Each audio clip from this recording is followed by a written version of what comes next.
And I am privileged and honored to read this letter on behalf of one of Bethany's most notable citizens, Thelma Lumpkin.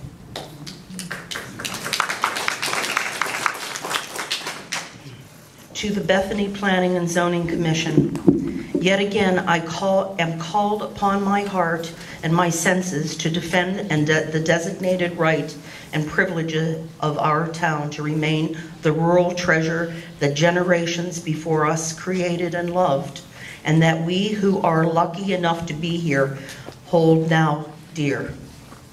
I was here in 1952 when planning and zoning became the printed word, and that wonderfully insightful and sensitive preamble was written, and I have publicly defended it through the years, once in 1968 and again in 1991.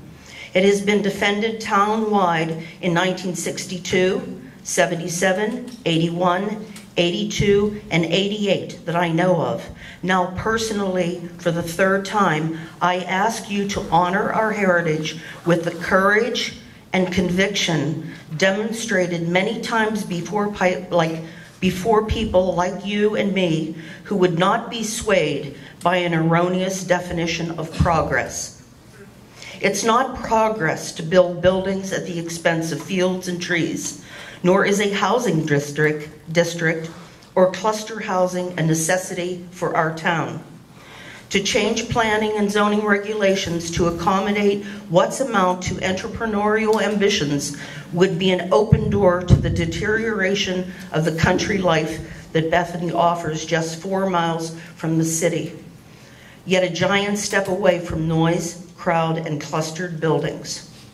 Please read this preamble to our planning and zoning regulation, then honor the reason that brought you and us to Bethany and reject this application for an open space housing district. The preamble speaks to all I've said, and it still speaks for the townspeople. Quoted from the current P&Z regulations. The purpose of these regulations is to promote the health and safety and general welfare of the town of Bethany and its residents by preventing the overcrowding of land and avoiding undue concentration of population, and by preventing or lessening congestion of public highways, and by securing safety from fire, panic, and other dangers.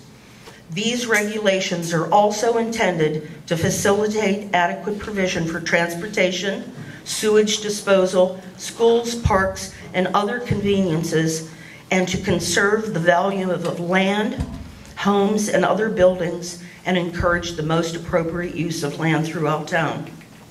The basic intent of these regulations is to encourage and aid continued development in such a way it will perpetuate the rural character of the community as an environment which is most conducive to wholesome growth and living. Excuse me. Another basic intent of these regulations is to assist in the implementation of the plan of conservation and development. No change in any provision of these regulations will be made without the Commission first determining the wishes of the townspeople at a public hearing. Sincerely, Thelma Lumpkin.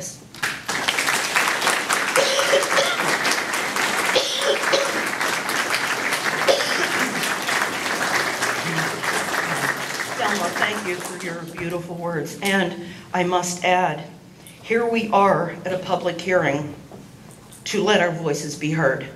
Thank you.